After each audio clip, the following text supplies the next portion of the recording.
Ya. Kalau udah mulai pemeriksaan, ya. Oke, yuk. Cukup. Ayo. Wakil pemerintah nih, mewakili Camat Mampang, Pak Sulistyo. Assalamualaikum Pak Sulistyo. Waalaikumsalam. Bismillahirrahmanirrahim. Assalamualaikum warahmatullahi wabarakatuh. Selamat siang menjelang sore Bapak Ibu semua yang saya hormati. Mohon maaf tidak saya sebut satu persatu tanpa mengurangi rasa hormat saya. Teman-teman dari media, saya Sulistyo, saya Sekretaris Kecamatan Mampang Perapatan. Sebelum Sekretaris Kecamatan Mampang Perapatan, saya bertugas sebagai Lurah Bangka, yang mana ini adalah bagian dari wilayah kerja saya. Selama saya bekerja sebagai Lurah Bangka kurang lebih 3 tahun, alhamdulillah wilayah Kelurahan Bangka kondusif. Karena wilayah Kelurahan Bangka ini adalah wilayah yang sangat unik. Saya sampaikan sangat unik, kenapa? Karena Bapak Ibu bisa lihat ya, ada beberapa tempat industri pariwisata, ada tempat pengajian, masjid, musola yang begitu aktif juga. Tapi warga di sini semuanya toleransi, ya, toleransi. Semua saling mengingatkan seperti itu. Ya. Terkait dengan berita-berita yang akhir-akhir ini, yang memang mengganggu kenyamanan tentunya, ya, mengganggu kenyamanan dari kita, pemerintah maupun warga masyarakat dan pelaku usaha. Oleh karenanya saya mohon bantuan teman-teman dari media, tolong sebarkanlah informasi yang berimbang, ya, bahwa kita bermaksud, pemerintah bermaksud ingin memberikan suatu kenyamanan kepada warganya, karena Pak Gubernur sudah berupaya mengeluarkan instruksi gubernurnya. Kita masing-masing SKPD sampai tingkat kelurahan sampai puskesmas semuanya harus punya peranan dalam memberikan suasana nyaman seperti itu. Ya, kita harus hadir di tengah-tengah masyarakat. Masyarakat itu siapa saja, termasuk pelaku usaha. Supaya kenapa? Supaya wilayah kita ini kondusif. Ya. Sebetulnya seperti dikatakan, saya sekarang sudah 45 tahun menjalankan perusahaan di Indonesia, dan sekarang sudah Amigos sudah buka 40 tahun. Kita dari 40 tahun, selama 40 tahun kita selalu menjaga standar kita namanya QSC. Saya baru pertama selama di Indonesia menerima kabar tadi pagi bagaimana sosmed bisa jadi begitu jahat, bisa begitu juga sebarin informasi yang kadang-kadang diputar sampai saya pagi-pagi sampai dari tadi malam kita mikir bagaimana solusinya.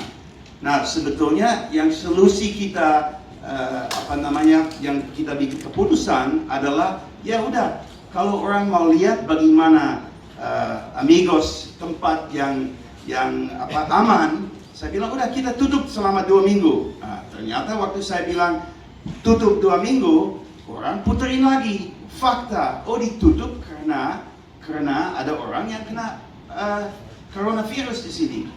Saya harus omong bahwa yang sebetulnya itu teman-teman wartawan, tolong, itu kita harus jaga negara, harus jaga seperti Menteri Kesehatan bilang, jangan sampai puterin fakta, jangan sampai omong apa yang dikatakan, jangan sampai salah tulisnya. Itu sangat penting, karena kadang-kadang kata yang dipakai juga kadang-kadang salah kata-kata dipakai. Saya mau omong bahwa orang Jepang yang datang Februari 15 katanya datang ke sini, kita nggak tahu pasti dia datang nggak. Kita kira bahwa orang yang bilang dia pernah tanggal 14 ke Amigos, 15 ke resto atau cafe yang lain. Saya merasa bahwa saya nggak tahu 100%, tapi saya anggap bahwa apa yang dikatakan ya udah sah. Saya menganggap, tapi tidak 100% tahu. Setelah itu, ya saya baru tahu Kamaran, kan kita baru tahu Kamaran. Sebelum itu kan nggak pernah kita dapat info dari siapapun bahwa karyawan atau tamu kita sakit atau unsur coughing, batuk, ya kan? Baru kemarin kita terima info bahwa katanya ada orang Jepang datang ke Amigos dengan virusnya. Nah tentu, kalau orangnya datang, kita juga jadi korban. Bukan sesuatu yang kita kepingin undang orang yang punya corona. Ya, jadi kemarin saya ikut. Kali kalian banyak yang ikut presscom dari Menteri Kesehatan. Dia juga bilang, tolong jangan panik. Nah, terus terang saya panik waktu lihat semua sosmed. Saya panik gimana untuk menjawab semua hoax yang dimasuki situ. Oh, manajer Amigos meninggal dunia. Itu saya ada bukti dari rumah sakit bahwa manajer itu namanya Asidi, dia kerja di Bellagio. Dan orang itu, manajer itu selama 30 tahun kerja di kita, dia sekarang di Bellagio, nggak pernah selama 1 tahun injek tempat ini, nggak pernah. Dia meninggal demam berdarah. DMB ya? DBD. Meninggal dengan DBD. Dan habis itu ada katanya sarang jantung. Tapi nggak pernah kesini. Tapi di sosmed, manajer itu meninggal. Nah, kedua adalah harus tahu bahwa ada orang namanya Sita yang sekarang sedang di rumah sakit. Orang Indonesia sama mamanya katanya kena corona. Dia juga, saya nggak tahu pasti dia masuk ke sini, tapi memang dia dapat itu di mana? Di tempat yang satu lagi yang disebut di situ. Saya pikir wartawan harus ngecek karena saya tidak mau omong sesuatu salah bikin perusahaan lain rugi. So tolong jangan tutup. So saya akan langsung bikin statement bahwa kita tidak tutup, kita buka terus. Ya, itu aja. Kalau ada pertanyaan nanti silakan. Jangan. Sinus, makasih.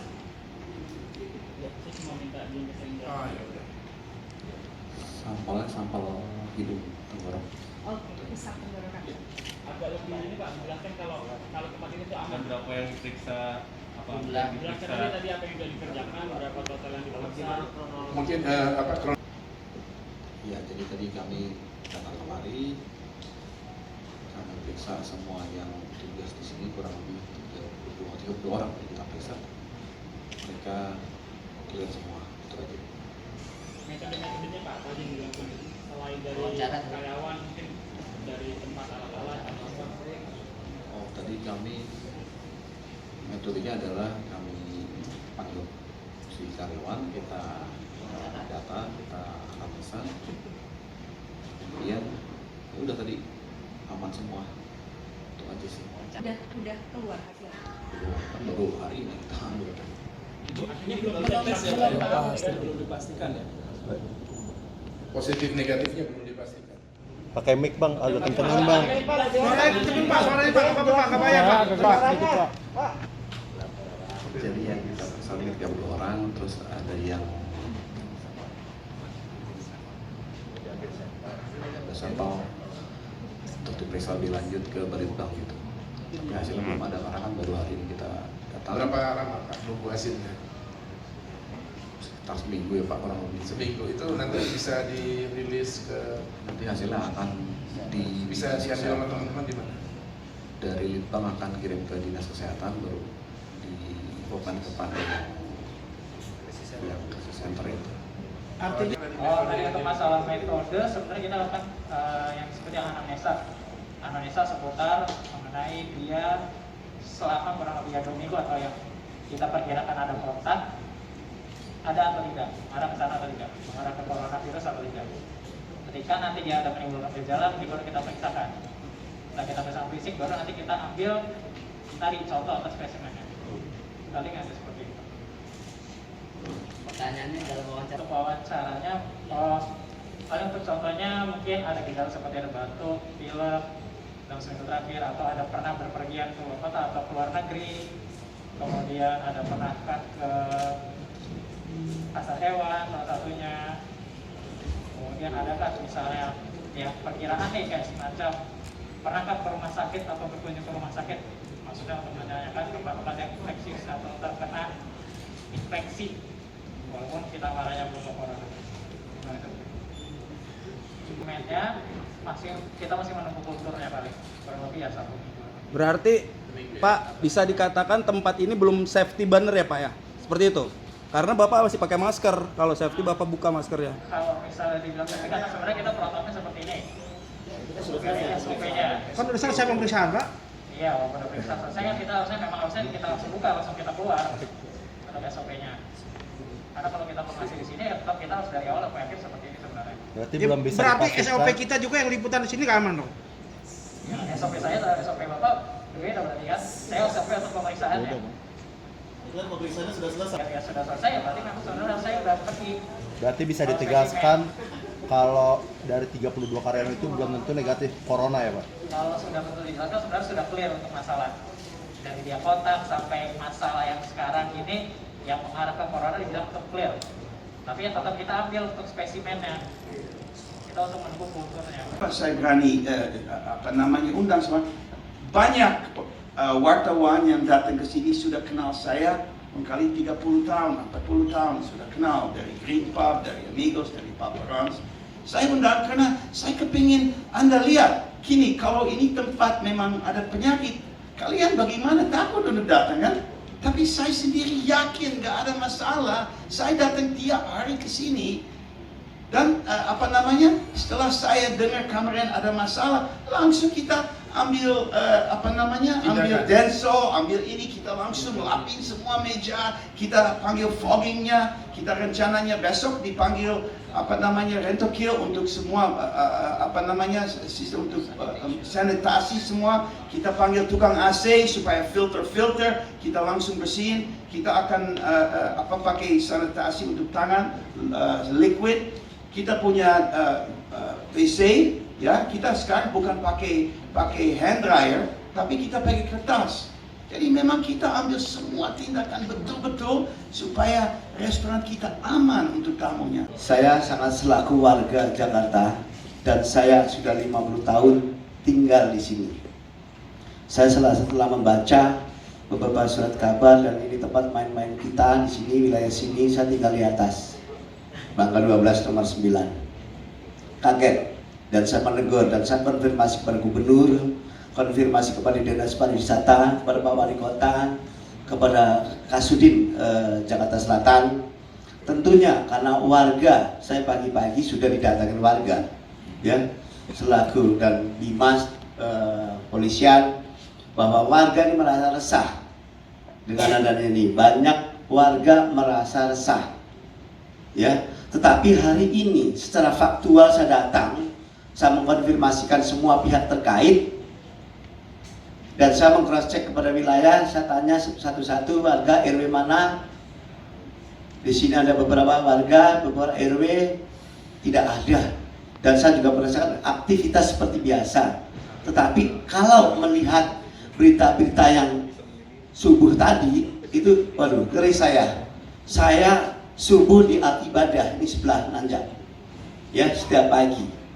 Jadi saya menjelaskan kepada kawan-kawan, setelah juga saya dapat di WA dari Kadis Pariwisata, semua sudah diedarkan surat-surat untuk keterkaitan dengan Dinas Pariwisata kepada industri dan lain sebagainya, kafe-kafe di Kemang.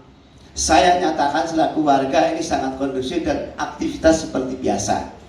Keterkaitan dengan apa yang menjadi pemeriksaan dari Dinas Kesehatan bisa langsung dikonfirmasikan bahwa menurut Dinas Pariwisata Kesehatan Jakarta Selatan kita baru dapat balasan dan baru dari Pak Cucu, Kepala Dinas Pariwisata, ya, mereka sedang rapat dan hasilnya bisa tercatat langsung.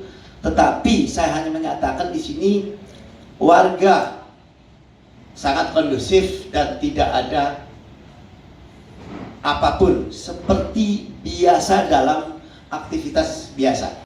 Manajer operasional dari Amigos, Mas Agus, ya, yang berbaju hitam, dan satu lagi dari Sudin Kesehatan, wakil dari Sudin Kesehatan yang mewakili Sudin Kesehatan.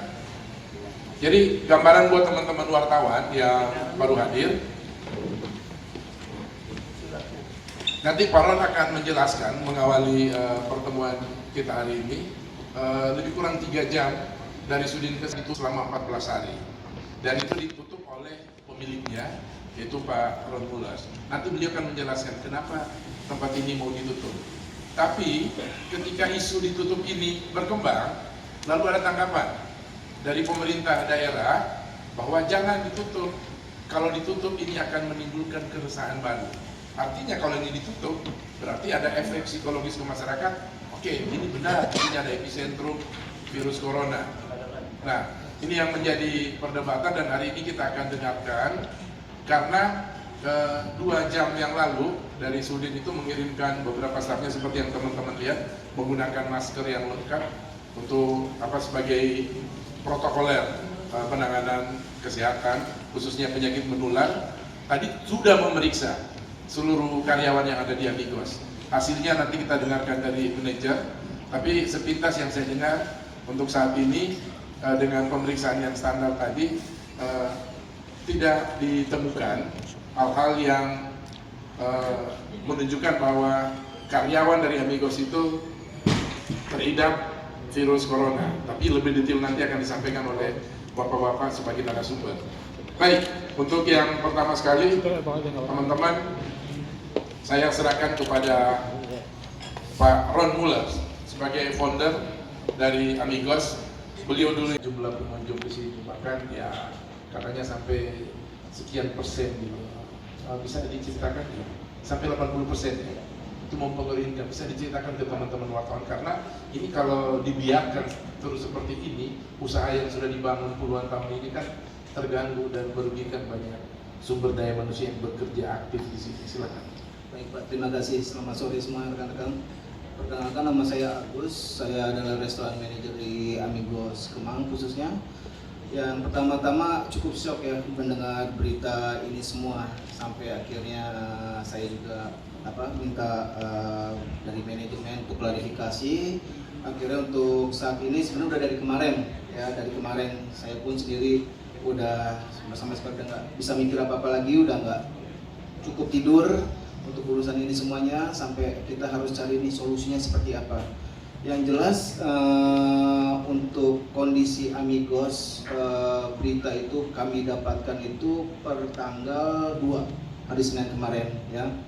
Nah kebetulan Amigos Kemang sendiri masih jalan operasional seperti biasa tanggal 2 tersebut. Nah sampai berita itu muncul akhirnya saya ditugaskan untuk kembali ke Kemang ya. Sebenarnya saya lagi in charge di Bellagio. Nah pada saat itu saya mengklarifikasi semua berita-berita. Saya pikir itu hanya sebatas hoax. Ternyata sampai segitu banyaknya berita-berita itu. Akhirnya dari satu sisi media-media yang udah datang kemarin pun kita udah klarifikasi ya. Klarifikasi. Kalau mengklarifikasi itu bahwa menyatakan kalau saya secara pribadi tersangka yang yang penderita corona tersebut nggak bisa saya pastikan gitu loh ya, itu hanya sebatas statement kalau orang itu benar-benar datang atau tidak gitu loh. Yang jelas pokoknya kemarin saya menjelaskan kalau Amigos ini sendiri dari tanggal 14 ya kan sampai hari Senin kemarin itu saya jamin 100% karyawan saya sehat semuanya. Seperti itu kami secara pribadi Amigos ya itu mengalami penurunan cukup drastis gitu loh. Cukup drastis dan juga kita juga dapat ya berita-berita yang nggak benar-benar ya kayak hoax segala macam gitu. Akhirnya itu benar-benar efek buat kita dari sales yang ada pun sendiri itu cukup signifikan jatuhnya hampir 80%. Nah ya dengan ini dengan adanya kondisi seperti ini sekarang yang udah kita jalankan, kita hanya pengen merehabilitasi gitu, merehabilitasi yang seperti tadi Bapak sebutkan karena Amigos Kemang ini udah berdiri cukup lama ya, udah hampir 40 tahun. Jadi kita mau ayo kita pelan-pelan lagi rebuild gitu loh, karena wacana orang di luar sana ya mungkin masih sedikit berbeda persepsinya gitu loh. Makanya dengan ada press conference ini saya banyak berharap pada wartawan tolong ya informasikan berita yang benar gitu, kalau memang kita benar-benar di Amigos ini sebenarnya kondusif.